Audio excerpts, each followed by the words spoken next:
the Badlands. Explain those Badlands. That's a hell of a name.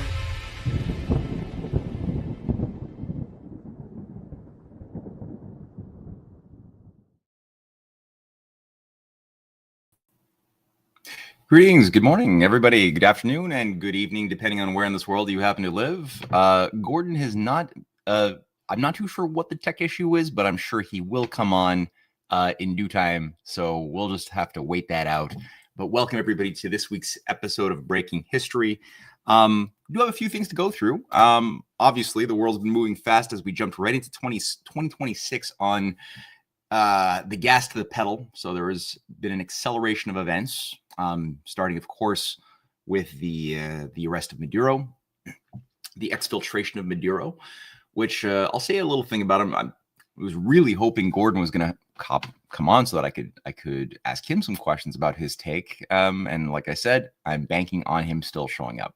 So I'm sure that there's a good reason, but definitely I could give a few thoughts about some of that, and obviously protests in Iran continue. The raising up of the Shah Pahlavi, the son of the overthrown Reza Shah, the original Mohammad Reza Shah, who was the Shah of Iran, overthrown by a certain type of a very strange coup when he was trying to provide for the first time in really since Mossadegh, a real serious investment strategy into industry and nuclear power. Of course, that overthrow resulted in all of those ideas going down the drain. His son is trying to be positioned right now as the replacement for the Ayatollahs. Obviously, the smell of Mossad, of Israeli intelligence, can be sensed, unfortunately, throughout all of these protests. Back in 2009, we had something somewhat similar attempted under Soros's Green Revolution, if those remember, that took place in 2009 in Iran, in Tehran, and some other countries. Iran itself has 90 million people. It's a fairly big country. That didn't go down well. That was not obviously successful for Soros. But despite that, many of the infrastructure that Soros enjoyed using through social media, other things, still continued to be permitted within the Iranian territory, resulting in occasional upshifts of chaos agents. So we'll see where that goes. But before I do any more, I'd like to just simply say a word on behalf of today's sponsors, starting with, let's see, who do we start with? Rattlesnake Meats is who we start with. So let's do that. Here we are. We have been trained to buy cheap, fast, and processed, but cheap comes at a cost. Your health, the land, the animals. At Rattlesnake, they take no shortcuts, no subsidies, just premium, pasture-raised beef and chicken that's real, honest, and worth it. Think differently, eat better. Bite back at Big Ag. Grab your pasture-raised meat now. Order at rattlesnakemeats.com/Badlands. Promo code Badlands. All right, some good looking meats over there. And the script for the ad read was too short. So now I'm just letting people have that imprint on your brain so you can go and order your Rattlesnake Meats. And then we have also a spot here of the Badlands shop. So let's see what the Badlands shop has to say. There it is. Okay. When your favorite Badlands show wraps up, head straight to the Badlands shop to discover our handpicked sponsors and exclusive deals. From premium USA-made health supplements to grass-fed meats to patriotic apparel, secure tech gear, and veteran-owned coffee, we've got everything to fuel your America First lifestyle. Whether it's products spotlighted on the air or essentials for your daily grind, the Badlands shop makes it simple to shop smart and support the cause. For every dollar you spend is a bold statement for freedom, backing patriot entrepreneurs, family-run businesses, and creators who champion our shared values. You're not just grabbing great gear, you're powering the movement that keeps Badlands strong. Thanks for choosing businesses that stand with Badlands. Your support keeps the truth rolling. Dive in now at badlandsmedia.tv/shop or click shop from the main menu at badlandsmedia.tv. All right. So with that, let us commence.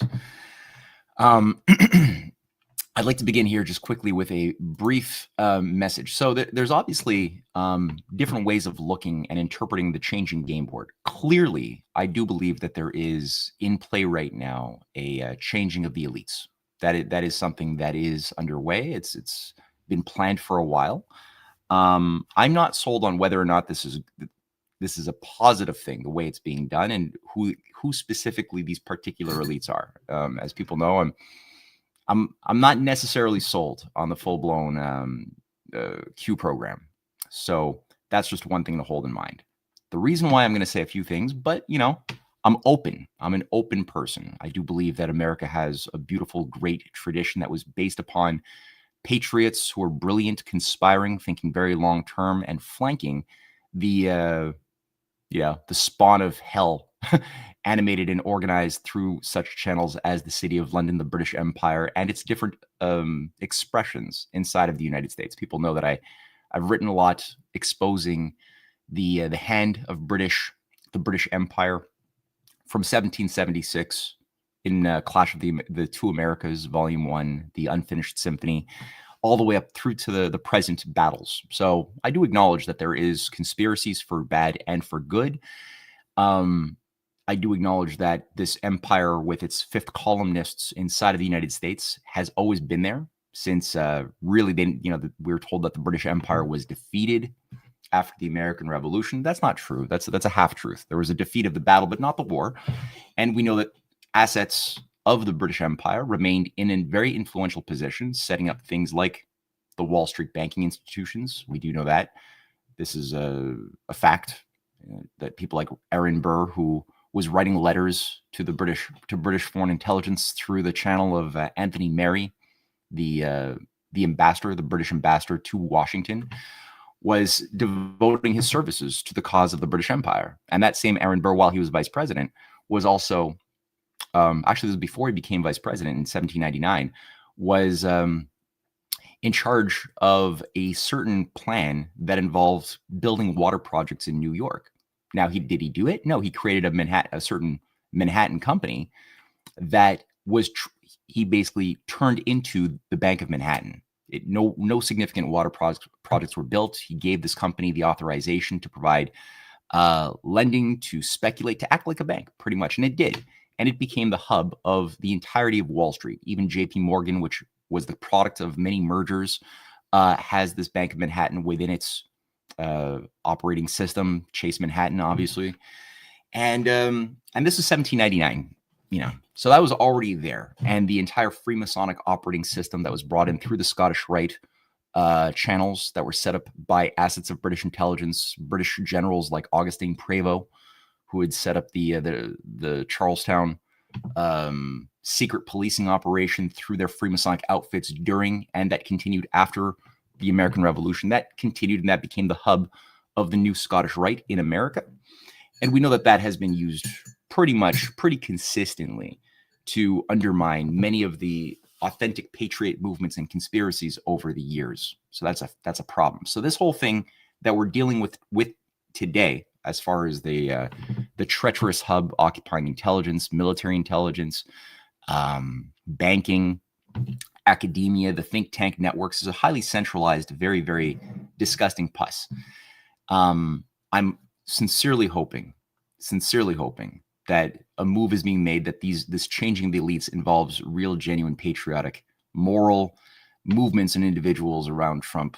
But that being said, I'm not 100% sold, but I'm going to say a few things on that. And again, hopefully Gordon can come in so I can throw some questions at him. Gordon, of course, did a very good job in October of 2024, writing an article pointing out that the exfiltration of Maduro would be likely part of, in his assessment, a broader game plan to flush the narco-terrorists that have a significant influence, it seems, in Venezuela, and that similar things might be done in other countries of Latin America, where narco-mafia syndicates, crime syndicates have been baked in for quite some time. And in the case of Mexico, I think it's pretty well known that this is a very, very dangerous thing. It's very difficult for the political class to do much. And we know just by looking at the list of how many mayors have been assassinated, how many political figures have been assassinated by these narco-cartels in Mexico. It's a big list, and it is very difficult. So to conceptualize how that can be dealt with, if we're serious, it's hard to think about it from within those countries. The idea of maybe a foreign country like the United States coming in and collaborating with patriots in those countries would make sense. So that's entirely possible. But then there's always this thing. And for those who have not seen me bring this up, this is for you. A lot of people have seen me show this, but I think that this is worth holding in mind for no other reason than the fact that this is known as the Technate of America. And this is something which, again, was part of the plan, one of the desired solutions to the Great Depression. The program was put forth by the figure of Frank Scott, who was the head of the Technocracy Incorporated Party. And he was an individual who basically had the idea that, the world was too corrupt to tolerate elected governments and, the conventional forms of immoral capitalism, which only thinks about making a buck and doesn't think about the future and broader planning. I guess, legitimate criticisms, especially in a terrible time like the Great Depression, which saw Americans starving on the streets, Canadians starving on the streets, supply chains had broken down. It was a mess. 25% of the population was unemployed. So this was put forth as a solution. But what is this? So the idea was that in overthrowing the obsolete national governments, you would be able to then recreate society around the idea of a centralized technate of the Americas, and that would coexist with other technates in the world. And the idea would be that you would have a supranational class of elites of scientific engineers managing the flows of consumption production of the goods of society, of the energy of society, and that new credits would be introduced that would replace the conventional dollar, and that everybody would be allocated a certain quota of these credits, and that these credits would be tied to the energy inputs and requirements of each adult individual. And, I think retirees or children who are not in the workforce would have a certain mathematical consideration based upon how much energy they'd put in or invest, had exercised in the course of their working life as retirees, that would then benefit how many credits they could enjoy after they were retired until those petered out. And for, younger people as well, I think the idea was that, there's going to be an investment into the kids. So there would be a mathematical consideration of how many credits the kids should receive as well as part of the family household. So some elements of here do make some sense, but the problem here was that the managers of this institution did believe in a very cybernetics, mechanized view of human nature as being basically a robot, and that part of their manual involved the need for ultimate obedience to certain limits. Like, for example, peak oil. The founder of peak oil, Marvin King Hubbard, was one of the leading authors of the Technocracy program. Peak oil, by the way, being garbage. It's a fake theory. There's no such thing as peak oil. It's not. There's no such thing as fossil fuels even. That's a Rockefeller operation for those who don't know. Oil is something that is abiogenic. It is provably being generated from within processes inside of the earth. It is not something which occurs through millions of years of organic life, simply becoming oil through pressure. That doesn't happen. So the founder of that peak oil theory, though, however, was part of this Technocracy and crowd. The other thing here is that it does involve like the jurisdictions of Greenland, Venezuela, Nicaragua, Panama, Mexico, clearly Canada, a big chunk of Colombia up there in the north. And it's something just to hold in mind, because I mean, the question is that really animating? That didn't happen in the 30s when it was first being proposed. Elon Musk's grandfather, Joshua Haldeman, was the head of the Technocracy Incorporated Party of Canada for several years until he was arrested because he was fascist. It didn't happen though. So did it go away, or is this in any way coloring the strategies of what's been gamed out today? That's the question I have in my mind. I do know that as it stands currently, we do have certain discussions, which again may be good, perhaps, but I don't know that, maybe part of this broader plan. It does seem that Maduro was witting. I'm open to the possibility, looking at him smiling, being in very good spirits, even when he's after he's been arrested. It's not the sort of attitude one would necessarily expect from, let's say, Noriega, or somebody who was unwillingly kidnapped from their country as a head of state and then brought to face criminal charges in another country. So is it possible that there is some kayfabe going on? It's possible. I'm curious to see what happens next. It doesn't seem as though that certainly there was collusion. We know that the man pads, the anti-aircraft weapon systems that Venezuela does have were not used. We know that Darcy, what's her name? The new president, Delcy Rodriguez, has spoken quite harshly against U.S. imperialism and called for the Venezuelans to stand up and defend their country. She's demanded the release of Maduro, but at the same time, Trump has also endorsed her as well. So it is very possible. And we also know that there was no death, except for the deaths that did occur during the exfiltration process, where 9 Apache helicopters were brought in again. And only Maduro's security guards were killed. The security guards, however, were not even Venezuelan. They were Cuban. They were offered to Maduro to keep him safe from Cuba. So there was no actual Venezuelans killed per se. There wasn't too much vital infrastructure. There was, unfortunately, a warehouse of medical equipment, specifically for kidney dialysis patients. That was blown up.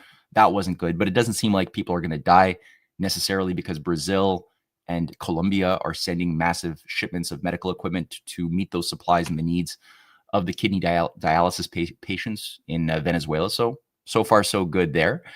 I'll be curious to see what happens next with the various drug gangs.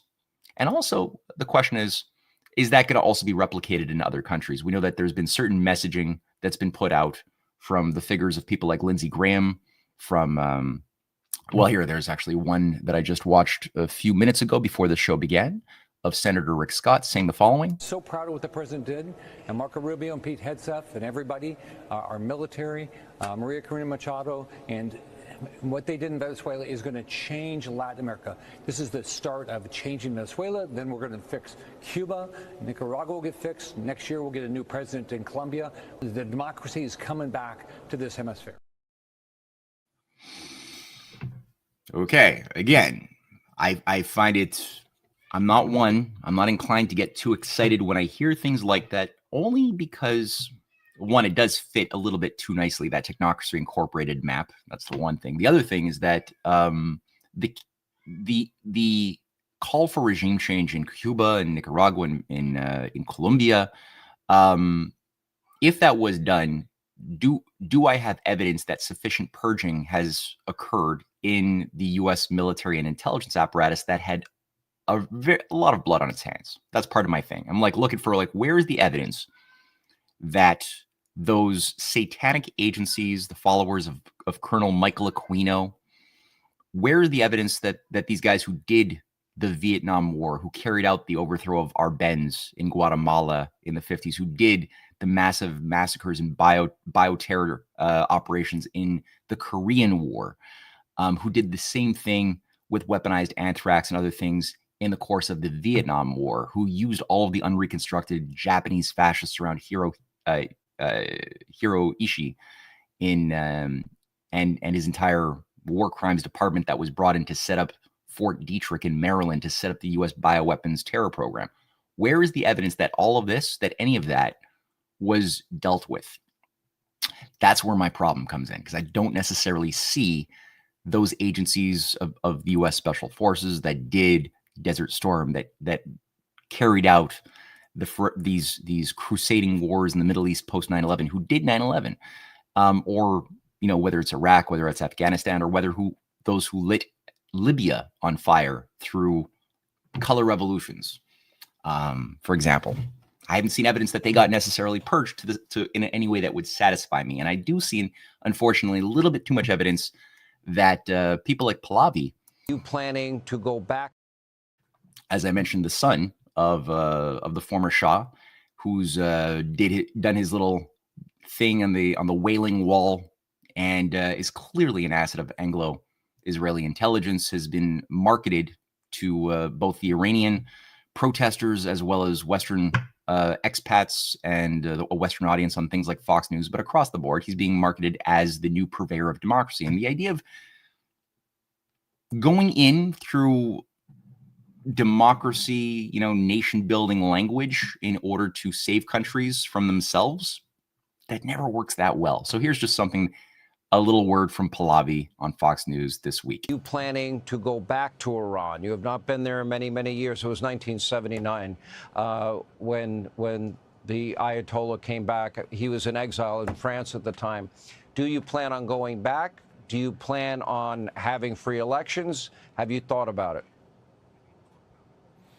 Sean, at the call of my compatriots, I've stepped forward to lead this transition from this tyranny to a future democracy.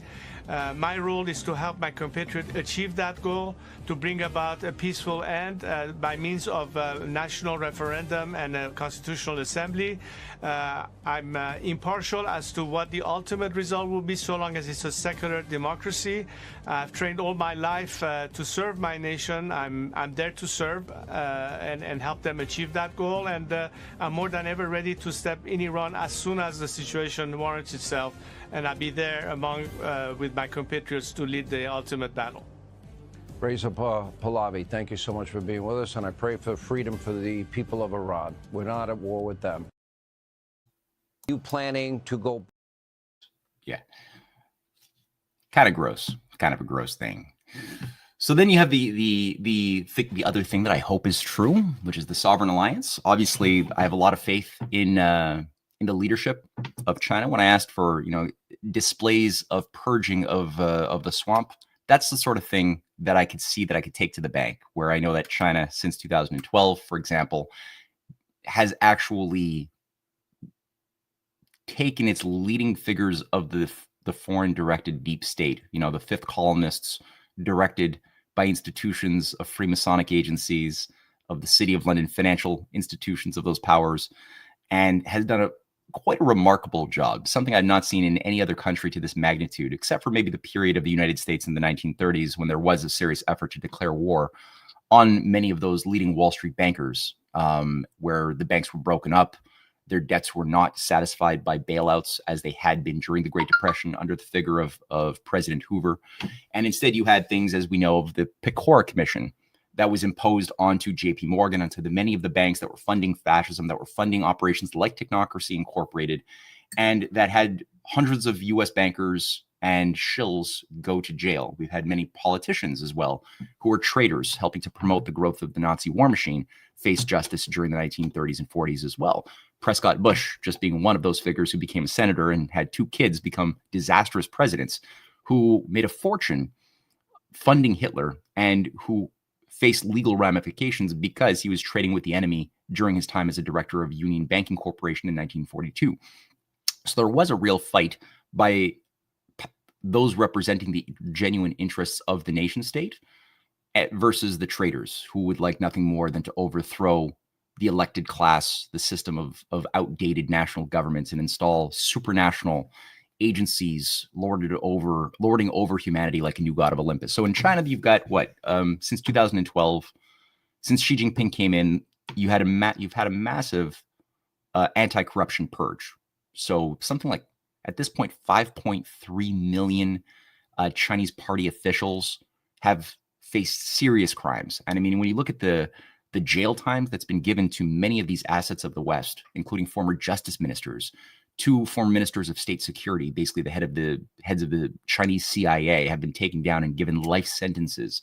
The former head of the Bank of China was given a life sentence. I think he was actually given the death penalty, in fact, for being a foreign asset, undermining the well-being and security of China. So you've got a massive purge going on against this rotting fifth column thing. In Russia, it's been less. There's still a present, observable fight that involved certain oligarchs, major oligarchs who were built up in the 1990s, go to jail under Putin. Other ones who didn't want to go to jail had to flee to avoid jail, to escape, to go to things like Britain or the USA and work to destroy Russia from the outside. Other oligarchs chose to play ball. Same thing in China, right? Many that didn't go to jail have escaped through places like, Hong Kong, even though China has increasingly gotten more control over Hong Kong in recent years since the attempted coup d'etat, the color revolution in 2019. China was able to clamp down, avoid a breakaway as was being threatened. And despite that, many of those used Hong Kong as an exit point. Macau, they made it to Taiwan, and then from there onward to England, to Australia, to Canada, to New York. So there has been a certain the worst elements of that oligarchical class have escaped. Some of them have escaped, at least, and have continued to act as Western agents of chaos and influence, acting like representatives who mean well for China to a Western audience. People like, for example, I'm thinking here of Miles Guo, who's somebody who is directly working with and is bankrolled by the J.P. Morgan Harris, Connie Morgan, and who has come out trying to organize a foreign government in exile to prepare for an eventual overthrow of Xi Jinping and a restoration of the pro-democracy movements. We see the same thing, the same language in Taiwan, of these pro-democracy lovers of freedom who just want liberty. And that usually tends to involve also requiring collaboration with the CIA and U.S. military-industrial complex. Taiwan just received a massive, I think it's $100 billion weapons deal as a very provocative maneuver, which China responded to by carrying out a war game, pretty much threatening to do what Russia has also been forced to deal with, which is try to recapture a country that was once a part of Russia. In this case, it's Ukraine, or at least the part of Ukraine which is majority Russian-speaking, Russian identities, in the Donetsk, Donbass, Crimea, because they don't want a repeat of what Russia is dealing with now. And we know that Taiwan, as well as Japan, have a massive enmeshment and directing. I mean, there's Green Berets on the ground that have been there for some time in Taiwan, directing and training their soldiers to be disposable tools, pawns in an upcoming war. We know that Japan also has 56,000 U.S. troops stationed in Japan. They've been there since we bombed them to the Stone Age back in World War II. We never left. Same thing for South Korea. So these are disposable assets. The Philippines is another one, which are disposable assets. The U.S. carried out a regime change, after all, of the Philippines back in 1986 against Marcos, Ferdinand Marcos, who was a nationalist. He was he was a bit of an authoritarian, but he was a nationalist doing war against these major City of London institutions, these Wall Street and World Bank institutions, and he was trying to recapture the control of credit for the benefit of the development of his own people, and that was not that could not be tolerated. Same thing was happening for other leaders. We know that the president of Pakistan around the same time also was ousted by Henry Kissinger. So, we had this overthrow of the Philippines. Since then, Philippines has largely been a U.S. asset, a colony, as it had been originally when the U.S. did a massive war on the Philippines as a proxy for its war against the Spanish Empire over a century ago. And the civilian murder that occurred, you could see the photographs of that. It's terrible to see what was done by you in the name of the USA to the civilian population of the Philippines is atrocious. It was matched only by what the British had done in the Boer War against the Boers, the Zulus, and again in the Vietnam War, where again you had things like Operation Phoenix, the My Lai massacre that took place, again overseen by many of these top-level Green Berets around Colonel Michael Aquino, around figures like Colonel John Alexander, who are still very big players. Aquino apparently died in 2019, but even that I don't even know. He was 72. And on the one hand, you have his Wikipedia page that was saying for 2 seconds that he died after a long, severe illness. And then other stories came out that he committed suicide. Who knows? Did he really die? I don't know. Presuming that he did, his assets are still in play. I know that Paul Vallely, who co-wrote Mind Wars, people probably have heard of the From PSYOPs to Mind Wars program that would shape the revolution in military affairs, and things like the film Men Who Stare at Goats by John Ronson goes through what was done under the guiding light of people like Colonel Stubblebean. John Alexander plays a role in this, who are bringing in the Michael Aquino program for training the new guard of the U.S. military that would be taught through studies of the Stargate project that had been carrying out remote viewing operations and basically trauma-based mind control of civilians, especially kids were involved in this throughout the 1970s. This continued through the 80s. And a lot of this was overseen by a bunch of Satanists.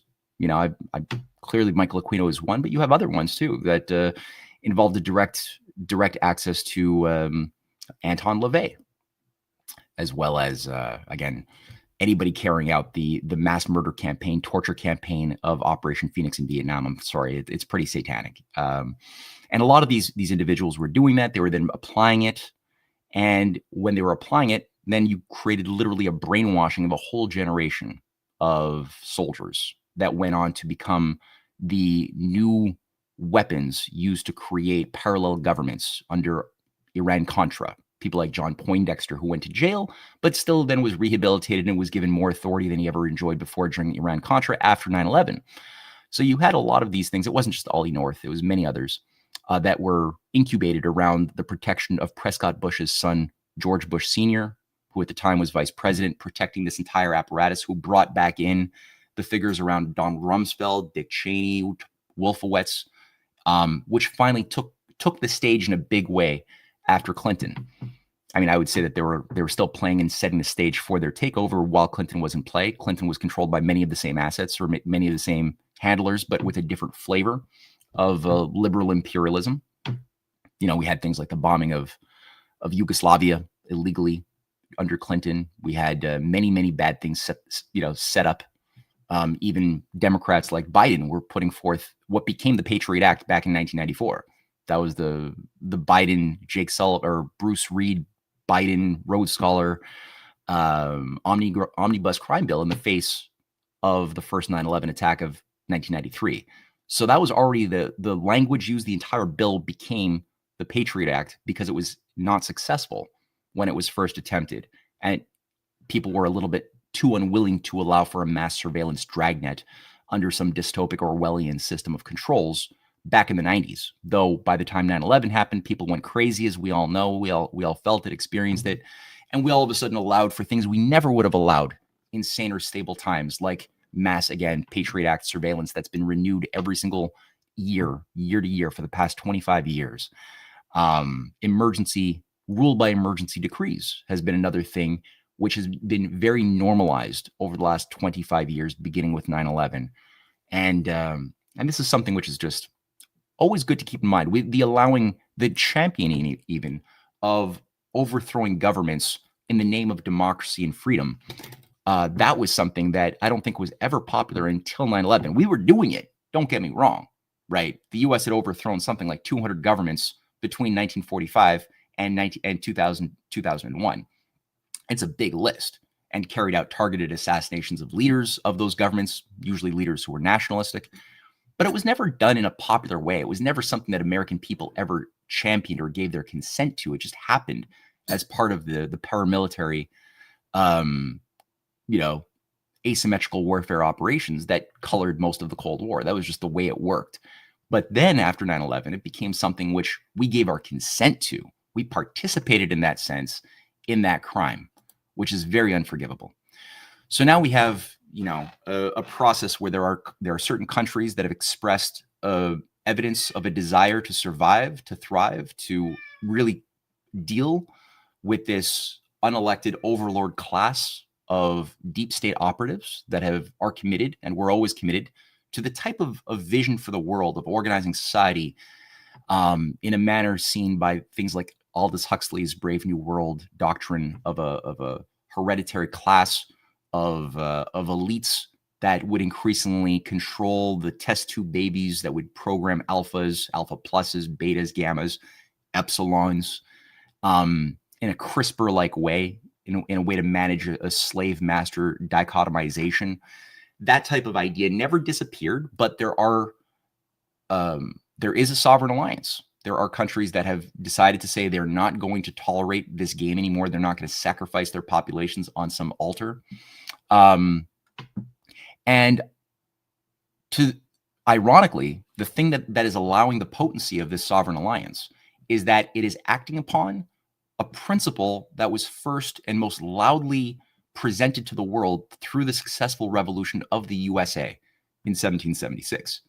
And again, for people who have followed our show, who have read my books, watched documentaries, they know that every great American leader who died while in office, and I would also add Alexander Hamilton, the enemy of Aaron Burr, who Burr killed before killing Hamilton's banks, his institutions, through his proxies, was also, I would say, presidential material, despite having ended his having had his life ended for him far too soon. But all of those leaders were all invoking, in their own way, this principle of constitutional banking and a strategic vision for win-win cooperation, that we all are human. And as John Quincy Adams had said, that we have to focus on creating a community of principle. And that means that you're recognizing the common attributes of everybody's need to live a productive life, despite being in different countries, having different skin colors, different religions, different languages, different cultural dynamics. Despite all of that, we all are human and we're all made in the image of God. And as such, we have to make our diplomatic arrangements with other countries accordingly. We have to make our own domestic decisions based upon a consideration of the well-being of the unborn grandkids and great-great-great-grandkids that we don't even have yet. We have to make our decisions like that accordingly. And as such, John Quincy Adams was a major advocate, not just of the Monroe Doctrine, which had a very specific character to his idea of the Monroe Doctrine. And again, it was premised on, as he says, going not out to chase monsters to destroy.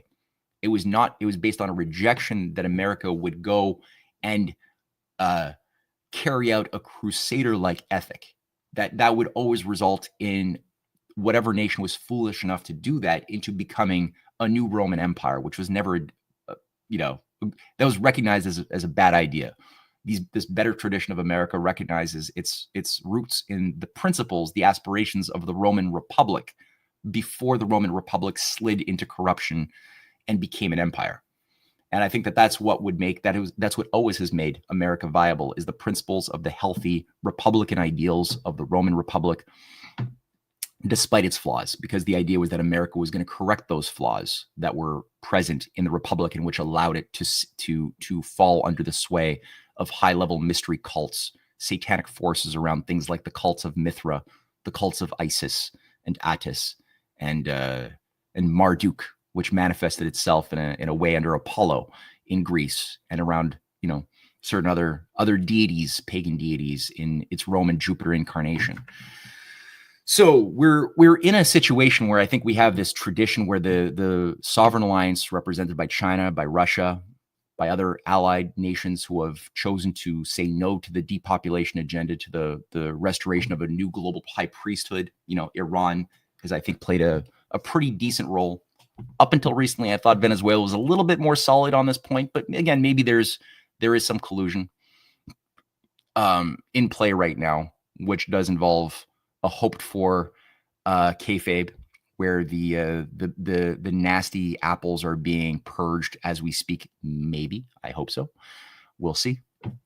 But I'm not seeing any evidence of the U.S. military dissipating in the Pacific around China's perimeter. The idea of Anglo-American Zion intelligence operations carrying out chaos operations under the guise of democracy, in the case of Iran, in the case of other countries around China's perimeter, Nepal, which has suffered a regime change under this National Endowment for Democracy CIA front operation not that long ago. The increased potential of war between Cambodia and Thailand, which involves many Western assets even now being directed to induce that chaos around China's perimeter.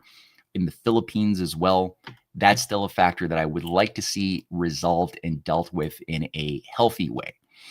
So we'll see where that goes. Now I'm just quickly scanning through some of the comments here, because I do want to address some of them. And here's somebody who actually just said something interesting I found worth bringing up. April Ann says, "Isn't the Philippines where the Aswangs were?" Yes. So the Aswangs, for those who don't know, this is an interesting idea because the Philippines did have a traditional belief, a folklore of vampires living in the mountains of the Philippines, suckling on the blood of hapless victims.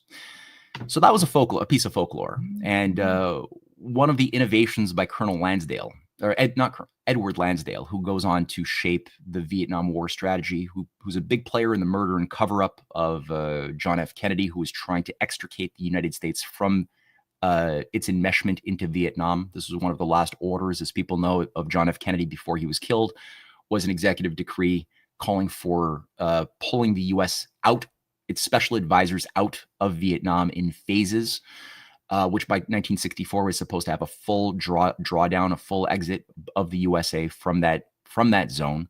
Lansdale, Allen Dulles, we know we're not happy with that. Colonel Lemnitzer, Lyman Lemnitzer, who went on to head NATO after he got fired by Kennedy, along with Dulles, were unhappy with this, and they played a role in the murder and cover up of JFK, partially to expand that very necessary plan in their mind of getting the USA into that zone that they had no business being in. You know, there was no reason, as JFK was very, very eloquent about, to be stuck in that zone, as they had already done so much damage in the case of the Korean War.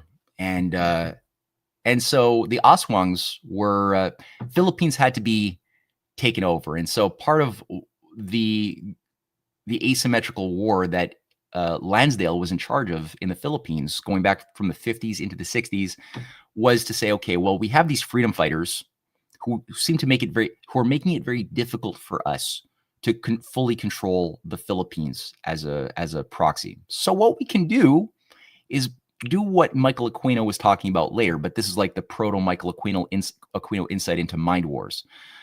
We can take the war to the minds of the people first and foremost, before simply dealing with fire and killing them. And so what they started doing is they started promoting or working a strategy where Lansdale and other special forces operators would essentially kill civilians in the Philippines. They would puncture holes in their necks, hang their bodies upside down on a tree, and leave them to be found by the guerrilla fighters, the freedom fighters in the forest. And the fighters clearly started thinking that, holy crap, the Aswangs are true. They exist. And it freaked them out. It demoralized them so much that it broke their will, and it successfully made Philippines something totally conquerable. So it was, again, a total psyop. And in my assessment, that is also what was done after the Vietnam War. Because if people wonder, well, like, look at cattle mutilations. That's something which is a big part of the recipe book for the creation of the belief in a new set of supernatural entities that are supposed to replace, in the minds of those managing this drama, in a very quick way. In 2026, I think they're going to be accelerating this even more than they have been, is this idea of alien ET gods. But part of what these gods are not good gods. They're terrible beings who do anal probing, who do things that are very, very similar to satanic ritual operations that have been measured and mapped out for centuries. But they also started doing in the 70s, right after the Vietnam War, we started seeing the first cases of cattle mutilations that were then tied to certain narratives that were packaged and put out into the zeitgeist about what would be causing these things. And it seems to me that it follows the modus operandi of what Lansdale had innovated with the Aswangs. He also had a thing called elimination through illumination. That's actually something, too, that people can Google. That's an Edward Lansdale program for the plans that JFK had rejected as part of Operation Northwoods and Project Mongoose, which involved Lansdale coming up with this idea that in order to overthrow the government of Cuba, to overthrow Castro, what we can do is use high-intensity lights at night over Cuba covertly and project them into the skies with the idea, maybe using loudspeakers, basically illusionist trickery, that this is Jesus coming back as the new Messiah for a second coming, demanding that the very Catholic-minded Cubans, it's a very Catholic society, overthrow their antichrist president as Christ wills it. And that way we'll be able to get the Cuban people to do the work themselves and overthrow their own government. And then we'll be able to come in and control Cuba as a strategic beachhead for a broader program of imperial expansion throughout the Americas. Now, that didn't work. It was rejected by JFK, as was Operation Northwoods, but that was Edward Lansdale's idea. Now, if you look at today, jump ahead a few decades, did that idea get thrown in the garbage? Right? Is there any evidence that they didn't, that they just said we'll never use that idea? Well, technology has increased.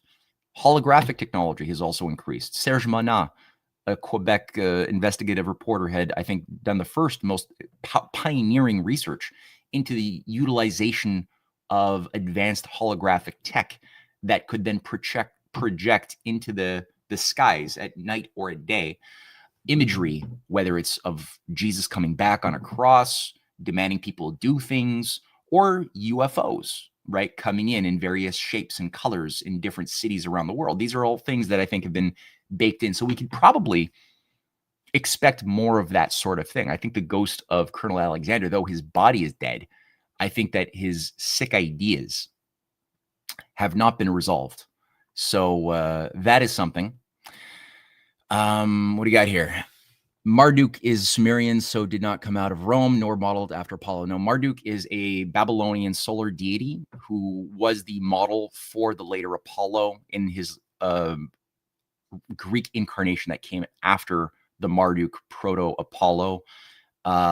And there are similar reiterations, and the way these pagan deities work, it's the same pantheon. It's just that whatever cultural matrix they're applied to, they're adapted to the tastes and the aesthetic of that particular target audience that should be expected to respect and worship them and see themselves made in the image, or at least as underlings of these overlords. And it's the religious engineers in the high priesthood, the initiatory high priesthood, that is figuring out how to best accommodate and package the brand of essentially the same thing in different places. And a lot of the same archetypical stories that we have of various creation myths, whether it's of the Gnostic variety or whether it's of the earlier Orpheus varieties that involve going to the land of the dead, coming out of it, the idea of Cybele begging Zeus to, bring Attis back from the dead in Hades, are all created as archetypical. There's versions in Egypt, in Osiris getting killed by Horus and having everything but his penis, brought back together by Isis, who is trying to recreate him, have him reborn, which does play a role in the formation of the Christmas tree mythos, as it was adapted into the Greek system by the Cybele Attis cult, which involved Attis being represented by the rebirth of a tree that we put gifts to. And then that was then popularized by Queen Victoria in the 1870s or 1880s, and Edward Albert of the British Empire, right? So don't get me wrong, I'm not trying to spoil. Christmas just happened. I'm born on Christmas. I love Christmas. But that being said, I'm good to be aware that the Christmas tree was not necessarily in honor of baby Jesus. So yeah, just throwing that there. Somebody's asking, didn't Hitler want Greenland too? Don't shoot me, but I wonder its esoteric potential due to that instead of just resources and strategic location. That's the sort of thing I look at too, honestly, Huma Warrior. The principal U.S. air base or military base in Greenland currently, I'm forgetting all of a sudden the name it currently has, but the name it currently has was only given to it in 2020. Before that, it was called the Thule Air Base, and it had been named that for a long time. The Thule is the mythical land of Hyperborea in the Arctic that the Nazis believed was the hub of the Aryan super race that had seeded itself into India, Tibet, other countries as a super race of spirit beings that are endowed with certain attributes, who are spiritually superior and destined to be the masters, godlike overlords of the subhuman other races, which had more in common with monkeys and Darwinian evolution, except the Hyperborean root races. This is all based upon a lot of the garbage theories of Madame Helena Blavatsky, who put forth her cosmology of of the root races, the 7 root races, of which we are in the fifth root race stage, each root race being subdivided into 7 iterations. And according to Blavatsky, yeah, it's weird, but I've written a book on this. If people want to like dig in a little bit more into detail into some of this, it's basically a remix of the Gnostic cosmology as well. It's not that different, and it self-consciously finds its roots in that. But in her idea, the Aryan super beings that were part of the race of giants, were tied to the Nephilim mythos, gave rise to basically the high bloodlines, the Aryan supermen. And that as we were going through to the end of the 5th root race, that the Teutonic race of the Germanic stock, which would be tied to this broader Aryan meta-narrative, would basically create a new, or be the seed for a new transhumanist 6th root race that would emerge, according to Blavatsky's model, in the west coast of the United States, where cultures of the West that had gone west, young man, from Europe all the way around, or actually from the Middle East onward through to the Americas, would then meet with the East in her cosmos. And with that place in California, as she says, which would be the hub of the new emergence of the new human, the transhuman, you would now have the elimination of all of the useless eaters, all of the excess garbage. Now, the problem was that a lot of people believed her, both in the United States as well as in Germany, and they tweaked versions of this for the German psyche, right, that were branded under the form of things like Ariosophy, the German branch of theosophy that was common, that basically replaced some of the Hindu mythos with more Nordic runes, rune worship, things like that. And this was overseen by a figure by the name of Guido von List, as well as his colleague Lanz von Lebenfels. And they basically founded this weird Germanic form of theosophy. You know, the idea of the Great White Lodge, the ascended masters who live in Shambhala or in Hyperborea or wherever. It's very much open to a lot of creative rewriting by whichever charismatic happens to be convincing people that they are receiving channeled messages from entities from the beyond. So whoever has the charisma to convince his followers, they'll, you get these weird debates between, different theosophical leaders. Alice Bailey saying, no, Kuthumi, the great Kuthumi or Master Moria are speaking through me and they're giving me this message. And then you have, Annie Besant saying, no, Kuthumi and Master Moria are speaking through me and they have this message and they want me to be the leader. And she's like, no, they want me to be the leader. And you got these weird fights, and then they split off and they break away and they have subgroups that are all basically tied to the same pedigree, but that appear from a bottom-up standpoint to be opposing. Same thing for the German branches. So this is what brought in the swastika mythos, which had its own idea, the black sun of the occult imagery, which again has made a strange revival. If people haven't even noticed, I'm sure people have noticed, because Gordon and I have spoken about this on a number of occasions.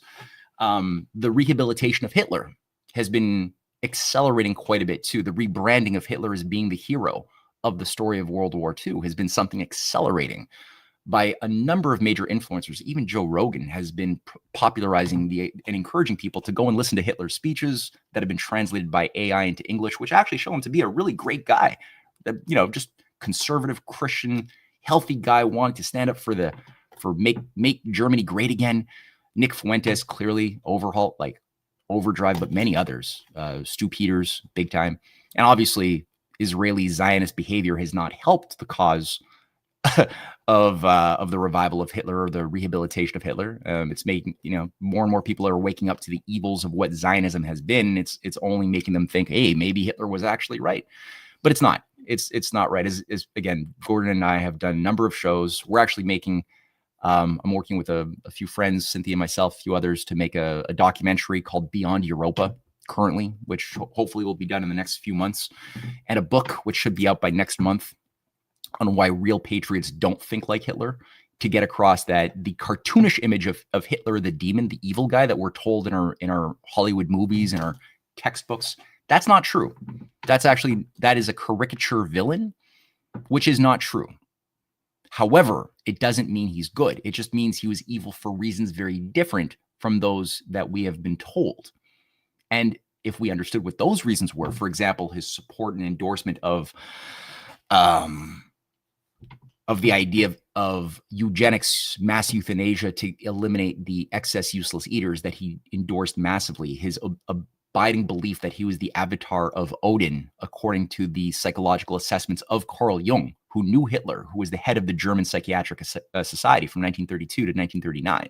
And he was doing assessments for Alan Dulles, going through the psyche of Hitler, as he believed himself to literally be the avatar of Odin, of his also overthrow of Christianity, or his rewriting of Christianity that Hitler oversaw with the creation of things like the Reichsbible, a special Bible that was produced by the Nazi high command, overseen by people like Himmler and others, which literally revamped the 10 Commandments. It eliminated "thou shalt not kill." It introduced "thou shalt honor thy Führer."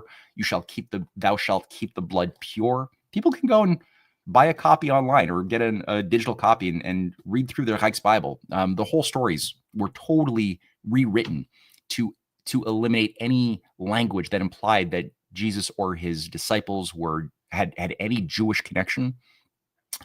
That Mary was herself simply a lover of a Roman warrior, a Roman Teutonic type soldier with pure blood that gave rise to the blonde, blue-eyed Jesus that Hitler was painting as well.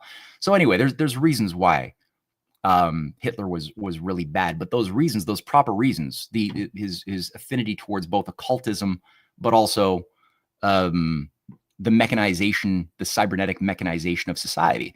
These are things that we would see much more if we knew that. We would see the parallels in our current society much more clearly and recognize where fascism, what it actually looks like in the current world that we live in. Because sometimes it's easier to look at history because we're separated from it as being not part of anything influencing us. But when you have this type of approach that I'm trying to get across, of evaluating history and its causes, you could start making much more sense that we are living in the same continuum of history with a battle of toxic versus good ideas that was never properly resolved. These toxic ideas were never properly resolved. So that's always something that I just try to reemphasize that.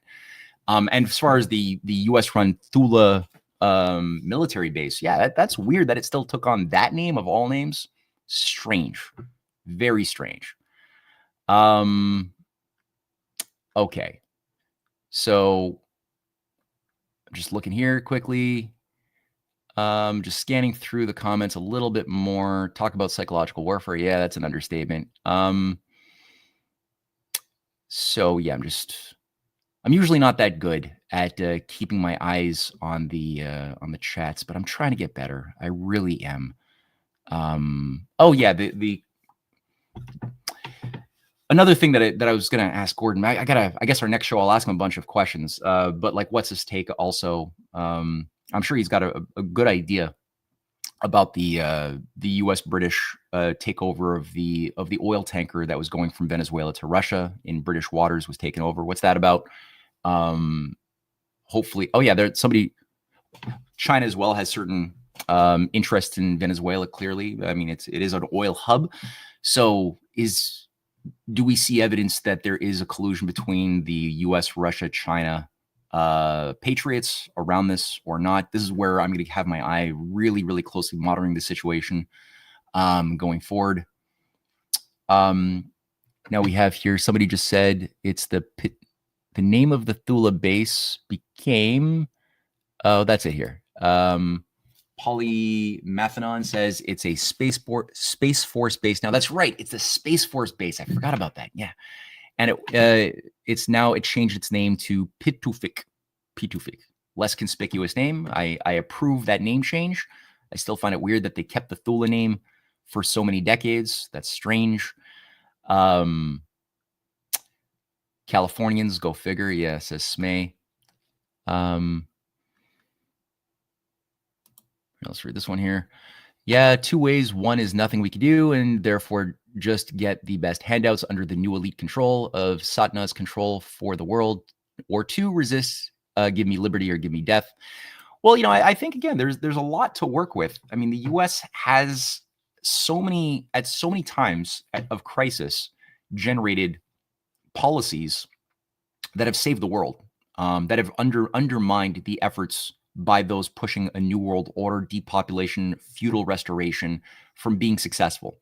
And again, that's largely why I wrote my 4-volume book series, was to make it explicit in people's minds how the U.S. at its best has been able to subvert the efforts to bring back a global feudal high priesthood system of a depopulated, superstitious, corrupted class of slaves. So that's this history that has been totally erased from our collective memory, that people can expose. They can access it, they can investigate it, but they have to do it with a bit more heavy lifting, because it requires going outside of a lot of the conventional documentaries, the conventional narratives that control our school systems and what have you. So yeah, it's important. Somebody's asking here, Tears for Bears, is Zionism just the British Empire? Gordon can go through this quite well, but it is a sub-project in my assessment of the British Empire. And in fact, the first Zionist was Lord Shaftesbury.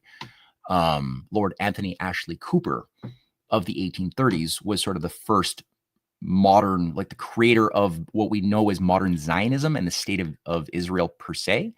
Was this British imperialist Lord Anthony Ashley Cooper, the seventh Lord Shaftesbury, who was very, very closely aligned with John Nelson Darby, who we've also spoken a lot about, the founder of premillennial dispensationalism, and the creator of the interpretations that justified the notion of the secret rapture that accompanied his coloring of how to read the allegorical letters and imagery within some of the letters of Paul in the New Testament. So that John Nelson Darby was a high-level asset of the religious engineers of the British Empire that were also very committed. I mean, this is what the Schofield Bible was entirely based on, was Darby's interpretation, the Dowieites as well, the Irvingites. There's many others. The Pentecostalist movement as we know it entirely was premised on Darbyism. So, it is a British imperial program. Yes, that is, I would say, true. And including a lot of the founders of the Balfour Accords, Lord Balfour just being one, Lloyd George, Leo Amory, were a variety of anti-Semites who despised the Jewish people, but they did so much to create a Jewish state. So you're like, why would they put all of that effort into this? What's going on? And then you got the Satanists, right? Then you got the actual Aleister Crowleyites, who also had a certain vision for playing this game in a certain way throughout the 20th century. The figures of Jack Parsons as well, who sets up Jet Propulsion Labs, is also working to provide Manhattan Project secret tech to the new Israeli military industrial firms back in the 1951, 52. This is what Jack Parsons was caught red-handed doing. And Jack Parsons had planned to live out his days overseeing the Israeli nuclear weapons program before his so-called accident in his homemade lab that resulted in his early death in 1952. Did he really die? I don't know that. I know that the official story, like Michael Aquino, is that he died. But I know other stories. Like I know other things, that the type of Crowleyite operating system that they live in, that they moved within, also demands at a certain level of initiation the abandonment of your identity and the creation of a brand new identity. That's a thing too. So is that what happened? I was told that Joshua Haldeman, Elon Musk's grandfather, died searching for Shambhala, or whatever the secret city was in the deserts of not Shambhala, a different one, Kalahari. I think it's the Kalahari. In the deserts of Africa, and disappeared. And we're told that he died. No body, no proper autopsy. Did he die? I don't know. Maybe. You got here. Cannon Fodder says, I still blame Canada. Yeah, when you pull back the curtain over the surface appearance of Canada, it's not a pretty image. It's not a pretty sight. It's yeah, I don't blame you. I'm not, South Park was right about a few things, and that's one of them. What do you got here? You are more engaged in the chat today. Usually you aren't. Same with Gordon. Tends to overlook. Yeah, well, usually when Gordon and I get into our political dance, it's we get really like in the zone, and it's kind of difficult to focus on too many other elements. So today, being solo, I don't, I can give my attention a little bit more to said chat, and it's fun. It's something I enjoy this process of just interacting with people in live time. It's something I don't get a chance to necessarily do enough, because usually when I do shows, it's usually recorded. So I don't, I talk to the person that I'm talking to who's interviewing me or whom I'm interviewing. But the idea of doing something in live time with a real audience, I kind of hunger for that too. So somebody here wrote, exactly on the Kabbalist Hebraism. Yeah, I mean, these are Kabbalists. It's not really, I mean, if you look at the entire Kabbalah as far as like how it's been developed and practiced in modern times, you've got it seems like, an open Kabbalah for the uninitiated, kind of like all of these esoteric doctrines. You got like one that doesn't seem so bad that maybe you could build some life skills around, that utilize meditations of the various the 10 Sephirot, the top one, Ein Sof. And you could, become a better person. You could build useful skills, but then like all of these things, you have what goes with it is always this esoteric Kabbalah, this thing that allows for an interpretation that's a lot darker for those initiated into the secret doctrines, who have a special relationship to the Zohar, and know how to truly read the messaging and symbolism in the Zohar as a guide to the deeper, darker, like what is the tree of death? If there's a tree of life, is there a tree of death? Oh, yes, there is. So what does that mean? Right? And this is at the heart of the religious engineering of what became many of the Sabbatean and earlier Frankist the perversions of Judaism in their teachings that involved sacred sins as being part of the prayer to God to invoke the coming of the Messiah, was the act of sinning in some weird moral metaphysical backflips where breaking taboos became the way to create a space, a vacuum of immorality that the good God would need to fill, as a vacuum cannot be tolerated by the universe for long and always demands to be filled by something. So they thought that they were accelerating the appearance of the Messiah by doing their weird satanic rituals, which is, again, there's versions of this that we see in the Christian clothing and Muslim clothing as well. But it's or even in the Hindu clothing too, under the worshippers of Kali. Some of this was popularized by Indiana Jones, but it's real. Like even today, there's like, last time I checked, about 60,000 children are sacrificed to Kali every year in India today.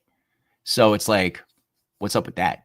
But and you'll find that there are similar archetypical beliefs, cosmologies, stories, moralities that are conveyed across the board with all of these esoteric mystery cults. It's pervasive.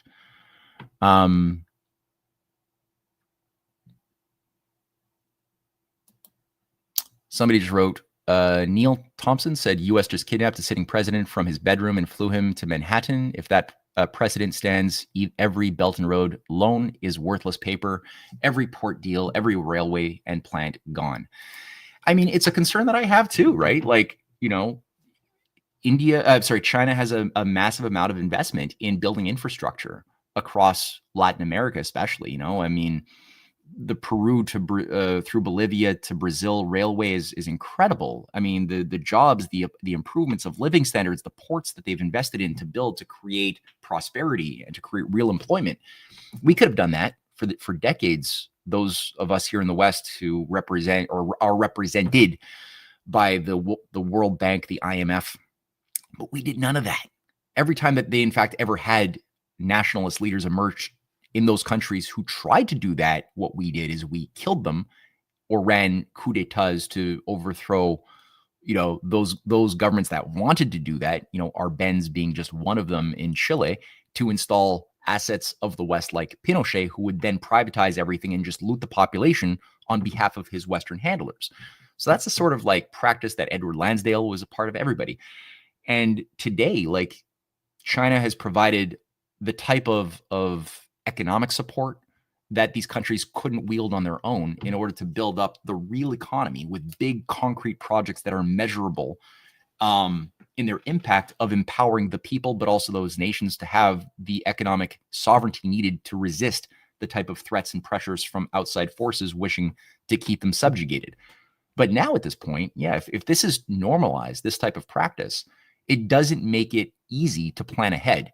If any country, especially those within the Technate jurisdiction, are liable to get overthrown, then what does that mean for all of the long-term plans economically that China has had? What about Cuba? What about Chile? What about China's business investments in Colombia? If the U.S. does a regime change, as some are calling for in Colombia or elsewhere, right? So does that go up in smoke? It makes it hard to understand how these long-term deals could be respected. So yeah, I do share that concern. Yes. And as Neil also made a point, this is not small. This is about a $1.3 trillion investment underway across 150 countries that are working in varying degrees with the Belt and Road Initiative. That's a big deal. Like that's the size of many new deals that had done a lot of good for building up the real physical economy of the United States in the 30s. But this is magnitudes beyond even that. So yeah. Here we got the Kabbalah and the Talmud are natural consequences of worshiping this false deity. Yeah, I mean, and I'm part of my book. I mentioned, so I'm writing this book on why real patriots don't think like Hitler. And I realized before I publish, I do need to say a little bit more than I do in the book about the Talmud. And one thing I've been coming across increasingly in this particular research, it's a bit grueling, but it's valuable. I'm glad that I'm doing it, is that most of I would say the vast majority, everyone has seen the scary, evil quotes inside of various Talmudic books of the Midrash and what have you, describing, the two-tiered rights of the encouragement of Jews to do terrible things to Christians and Gentiles and children, and all of these horrible things. When I actually started looking at the sources of these quotes, you'd be surprised how many are literally made up. They're not actually in there when you actually look into the Talmud per se, which is, and there's other ones that are just super badly translated to make them seem much more horrible and out of context from a broader context that's being presented that has nothing horrific about it. There's certain ignorant ideas, that's for sure, that certain rabbis have. But the thing about the Talmud as well is that it's not seen as the Bible.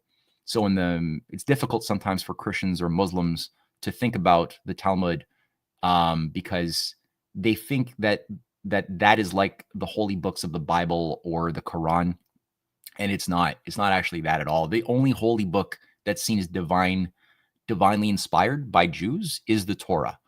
The Talmud is recognized as being a compilation of opinions of rabbis that are debating things pertaining to the interpretation of the legalese and things within the Torah, the Pentateuch.